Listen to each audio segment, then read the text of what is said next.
السلام علیکم۔ ایک اہم سوال آیا ہوا ہے کہ مرد 4 شادیوں تک کیوں کر لیتا ہے جبکہ عورت کو اس کی اجازت نہیں ہے، جبکہ اللہ کے احکامات عورت اور مرد کے لیے یکساں ہیں، تو پھر یہ کیا وجہ ہے کہ اس میں دونوں کے لیے الگ الگ ہے؟ کیا اس کی کوئی تفصیل بھی قرآن میں موجود ہے؟ تو آئیے آج ہم اسی سوال کا جواب تلاش کرتے ہیں۔ اس کے لیے سورہ نساء اور اس کی آیت نمبر 3 اور 4 یعنی 4 کی 3 اور 4 پہلے آپ کے سامنے مروجہ روایتی ترجمہ پیش کروں گا اور پھر اس میں حقیقی فہم تک پہنچتے ہوئے آپ کو آپ کے سوالات کے جوابات بھی ملتے رہیں گے۔ اور اگر تم کو ڈر ہو کہ یتیم لڑکیوں کے حق میں انصاف نہ کر سکو گے تو نکاح کر لو جو عورتیں تمہیں بھلی لگیں، 2 اور 3 اور 4۔ پھر اگر تمہیں اندیشہ ہو کہ انصاف نہ کر سکو گے تو ایک ہی یا جس لونڈی کے تم مالک ہو یہ اس کے قریب ہے کہ نہ جھک پڑو۔ یہ ہے وہ مروجہ روایتی ترجمہ۔ اس سے بات ایسی لگتی ہے کہ اللہ نے پہلے تو یہ بتا دیا کہ یتیم لڑکیوں کے حق میں اگر انصاف نہ کر سکو تو نکاح کرنا، لیکن ہمارے یہاں جو لوگ نکاح کرتے ہیں 2، 3 یا 4 تو وہ یتیم کا خیال نہیں رکھتے، بلکہ وہ خیال رکھتے ہیں کہ جوان ہو، خوبصورت ہو، مالدار ہو، اس کے علاوہ اور کوئی کوالٹی نہیں ہوتی۔ کہیں بھی یہ یتیم لڑکیوں کا خیال ہی نہیں رکھتے، یہاں تو یتیم کے ساتھ بات ہو رہی ہے۔ پھر اس کے بعد یہ بھی کہہ رہے ہیں کہ جو عورتیں تمہیں بھلی لگیں، جو پسند آئے، اور یہاں عورتوں کے لیے آپ نے پردہ کر رکھا ہے، باندھ کر رکھے ہیں، تو جب عورت کو دیکھیں گے نہیں تو پسند کیسے کریں گے؟ اس کا مطلب یا تو پردے کی حقیقت نہیں ہے یا پھر یہ آیت غلط ہے کہ جس کو پسند کرو اس کے لیے۔ پھر اس کے بعد یہ جو 2، 3 اور 4 کہتے ہیں، اس سے بعض لوگ استدلال لیتے ہیں کہ اس کا مطلب 2، 3، 4 نہیں ہے، بلکہ 2 کا مطلب 2، 4 ہو گیا، 3، 6 اور 4، 8۔ تو اس طرح 8، 6، 14 اور 4، 18 اور 1، 19، پھر ایک بھی کرتے تو 19 نکاح کر سکتے ہیں۔ اور بعض لوگ اس سے بھی کہیں زیادہ کہ یہ تو ایسے ہی مثال کے طور پر بتایا کہ 2، 3، 4 تھے، اس کا یہ مطلب نہیں کہ 2، 3، 4 ہی ہوتا، متعدد ہو سکتے ہیں۔ تو یہاں بھی ایک ابہام ہے، الجھن ہے۔ اس کے بعد پھر یہ کہہ رہے کہ اگر تمہیں خوف ہو کہ انصاف نہ کر سکو تو ایک ہی۔ اب سیدھی سی بات ہے کہ کوئی بھی شخص 2 بیویوں میں انصاف نہیں کر سکے گا، 3، 4 کی تو بات ہی اور ہے۔ یقینی سی بات ہے کہ جس سے بعد میں شادی کرا اس کی طرف رغبت تھوڑی زیادہ ہوگی، یا پہلے والے کی طرف اگر زیادہ رہی تو دوسرے کے ساتھ زیادتی ہوگی۔ کم از کم دونوں کے لیے بالکل برابری سطح پر ایسا ممکن نہیں ہے، کہیں نہ کہیں کوئی فرق آ جائے گا، کچھ رویے سے، کچھ چیزیں دلانے سے، کہ برتاؤ سے، جو میل ملاپ ہے، رخ رکھاؤ ہے، معاشرتی زندگی ہے، اس میں کہیں نہ کہیں کوئی نہ فرق آ جائے گا، بالکل عدل ہو ہی نہیں سکتا۔ تو ایسا کیسے ہو سکتا ہے کس طرح کا جائے؟ پھر یہ کہہ رہے کہ جو لونڈی جس کے تم مالک ہو، اب لونڈی کے نام پر تو انہوں نے ہم بستری کی ایسی کھلی اجازت دے رکھی کہ جتنا چاہے اتنا کر لو، نہ نکاح کی ضرورت ہے نہ کچھ اور کرنے کی ضرورت ہے۔ آج کے زمانے میں تو لونڈی کا تصور بھی نہیں ہے، کہیں کہیں اگر ہے تو شاید آئندہ 50 سالوں میں کم از کم لونڈی کا سرے سے ختم ہو جائے گا۔ تو کیا یہ کتاب ماضی کی کتاب ہی رہے گی، حال کی کتاب نہیں بن سکتی؟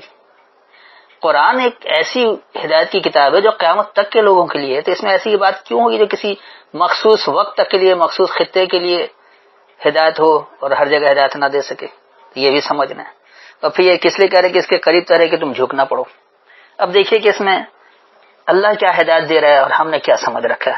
بلکہ ہمارے نام نہاد علماء نے جو ترجمہ کر رکھا، جو مترجمین ہیں، انہوں نے بغیر سوچے سمجھے ایسی آنکھ بند کر کے لکھ دیا ہے، جو کچھ فارسی میں یعنی اس میں اندر رد و بدل کیا جا چکا تھا، روایت کے نام پر، حدیث کے نام پر، سایہ اربع اور سایہ ستہ وغیرہ دے کر، وہ ساری خباثتیں اس میں موجود ہیں۔ الفاظوں پر غور ہی نہیں کیا کہ اللہ کیا کہہ رہا ہے، اللہ کے احکامات کیا ہیں۔ اب دیکھیے یہاں بات کیا ہو رہی ہے، وَإِنْ خِفْتُمْ، اور اگر تمہیں خوف ہو، اللہ تقسطوا، یہ کہ تم برابری نہیں کرو گے، فی الیتامیٰ، خاص تنہاؤں میں۔ اچھا، یتامہ ضروری نہیں کہ یہ صرف عورت ہو، یتیم لڑکی ہو، یہاں لڑکی اور لڑکے کی کوئی تخصیص نہیں ہے، کوئی بھی یتیم ہو سکتا ہے، مرد بھی ہو سکتا ہے، عورت بھی ہو سکتی ہے۔ اور تنہا تو بوڑھے لوگ بھی ہو جاتے ہیں، بہت سارے ایسے لوگ ہوتے ہیں کہ ان کے بچے ہوتے سب باہر رہتے، بیچارہ بوڑھا اکیلے، تو جو اکیلے اور تنہا ہو جائے اس کو یتیم کہا جاتا ہے۔ تو یتامہ اس کی جمع ہے اور اس میں کسی جنس کی تخصیص نہیں ہے۔ فن کے ہو، پس ان سے جذب ہونے کا پختہ معاہدہ کرو، ما تاب لکم، جو پسندیدہ ہو تمہارے لیے، من النساء، خاص کمزوروں میں سے، مثنا و ثلاثہ و رباع، مثنا ثنا سے جس میں تعریف جمع ہو، ثلاث یا لڑکھڑاتا ہو، و رباع یا خوب مضبوط ہو۔ فَإِنْ خِفْتُمْ پس اگر تمہیں خوف ہو اللہ تعدلوا یہ کہ تم عدل نہیں کرو گے فواحدۃ پس یکسانیت ہے او ما ملکت ایمانکم یا جو تمہیں مانتے ہوئے تمہارے اختیار میں ذالک ادنا وہی قریب تر ہے اللہ تعولوا یہ کہ تم نہیں جھک پڑو. اب یہ تو میں نے لفظی ترجمہ کر کے بتا دیا. اب اس میں اصل فہم کیا مل رہی ہے, اللہ ہدایت کیا دے رہے ہیں. سب سے پہلے تو اللہ یہ بتا رہا ہے کہ جو تنہا ہو گئے خاص تنہا, اور یہ تنہا جنس کی تخصیص نہیں ہے, نہ عمر کی کوئی قید ہے, بچہ بھی ہو سکتا ہے, بوڑھا بھی ہو سکتا ہے, جوان بھی ہو سکتا ہے, کوئی بھی ہو سکتا ہے, کسی عمر میں مرد بھی ہو سکتا ہے, عورت بھی ہو سکتی ہے, کوئی بھی ہو سکتا ہے. تو یہ جو خاص تنہا جو ہو گئے ان میں اگر تمہیں خوف ہو کہ تم برابری نہیں کر سکتے تو ان سے پختہ جذب ہونے کا معاہدہ کر لو. یاد رکھیں کہ اس نکاح کو بھی اس لیے نکاح کہا جاتا ہے کہ مرد عورت ایک دوسرے میں جذب ہونے کا معاہدہ کرتے ہیں. تو قرآن میں اس مروجہ نکاح طلاق کا کوئی ذکر نہیں ہے, وہ ایک الگ موضوع ہے. تو یہاں جو بات ہو رہی ہے پختہ جذب ہونے کا معاہدہ کر لو جو تمہارے لیے پسندیدہ ہو کمزوروں میں سے. یقینی سی بات ہے کہ یتیم کمزور ہی ہوتا ہے, جو تنہا ہو جاتا ہے. بہت کم یتیم ایسے ہوتے ہیں جو کمزور نہیں ہوتے, مالدار ہوتے ہیں. اکیلے ہو گئے تو پھر کیا ہوا. تو عموماً جو کمزور ہوتے ہیں وہی یتیم ہوتے ہیں. تو ان میں سے تم جو تمہارے لیے پسندیدہ ہو ان سے تم پختہ جذب ہونے کا معاہدہ کر لو.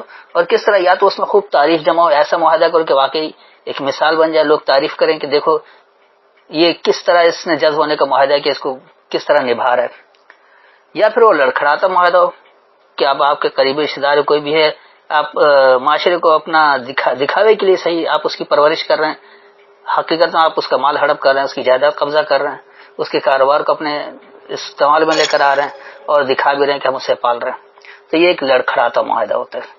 وہ ربا اور خوب مضبوط معاہدہ. مضبوط معاہدہ ایسا ہے کہ جیسے آپ نے کسی یتیم خانے سے بچے کو لے کر پال لیا, پالک لے کر پال لیا, یا آپ نے کسی بوڑھے کو اپنے والدین کی حیثیت دے کر اپنے گھر میں رکھ لیا.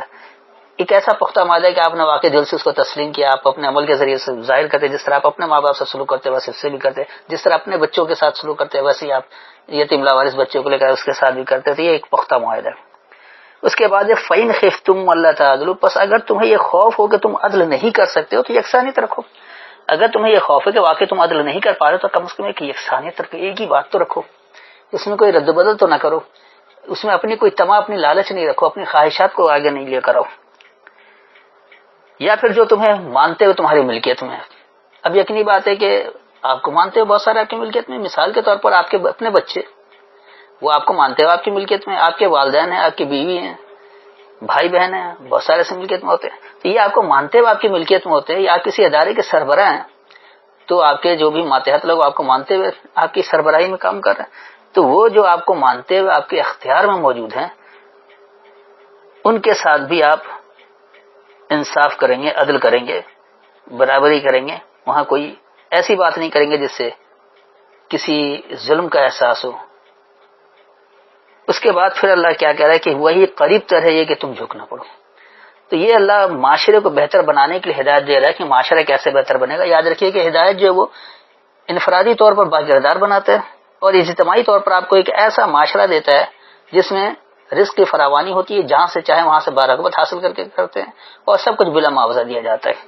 تو ایسا معاشرہ بنانے کے لیے اس میں اس طرح کی ذہنی کیفیت ہوتی ہے کہ آپ کو جو آپ کے مانتے ہوئے آپ کی ملکیت میں آ جائے, یا اگر آپ ایسے تنہاؤں کو اپنے ساتھ شامل کر رہے ہیں یا بے شک پسند کر کے, چاہے آپ کسی طرح کا معاہدہ کر رہے ہو, اس سے پختہ معاہدہ کر رہے ہو, تعریفی معاہدہ کر رہے ہو یا لڑکھڑاتا معاہدہ کر رہے ہو, لیکن آپ کو عدل رکھنا ہے. اگر آپ عدل برقرار نہیں رکھ سکتے تو آپ اللہ کی نافرمانی کریں گے, آپ کہیں بھی اس میں تنازع میں نہیں پڑیں گے, کیونکہ اگر آپ تنازع میں گئے تو پھر آپ کی خوشحالی چھن جائے گی.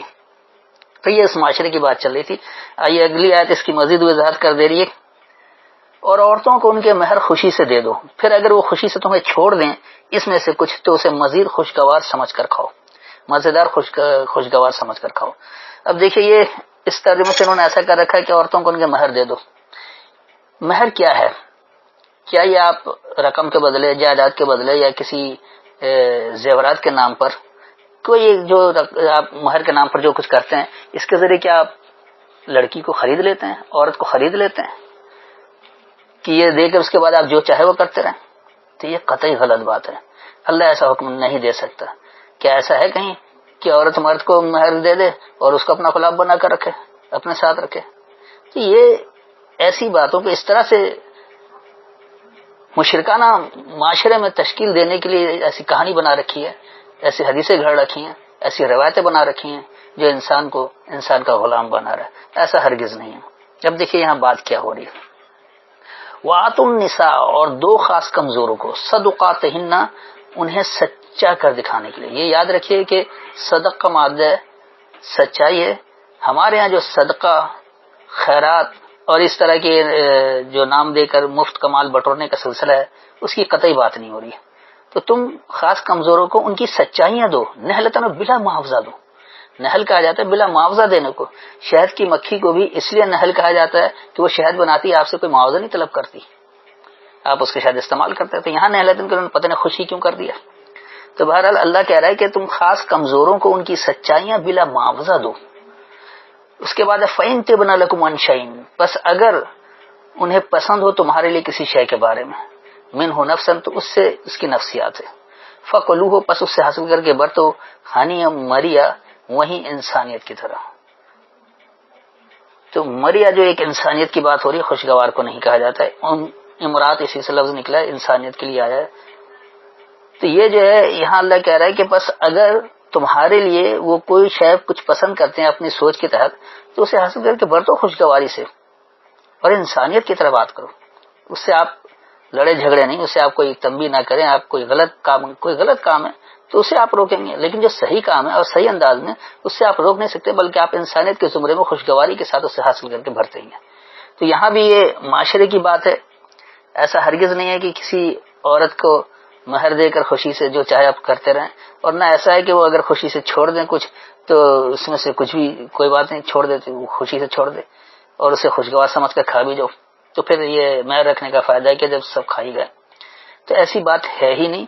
یہ وہی انسانیت کی بات چلی، اس معاشرے کی بات چلی کہ معاشرہ کیسا ہونا چاہیے. اور اگر آپ اس کی آیت نمبر 2 بھی دیکھ لیں تو وہاں سے بات تنہاؤں کی چل رہی ہے، یتیموں کی چل رہی ہے، اور مال کو کھانے سے منع کیا گیا. یہاں وہی بات ساری کچھ چل رہی ہے جو معاشرے میں تنہا ہو جاتے ہیں ان کے ساتھ آپ کیسا رویہ رکھیں گے، آپ ان سے کس طرح کا معاہدہ کریں گے، آپ کس طرح عدل کو برقرار رکھیں گے اگرچہ وہ آپ کو مانتے ہوئے آپ کی ملکیت میں بھی آ جائے.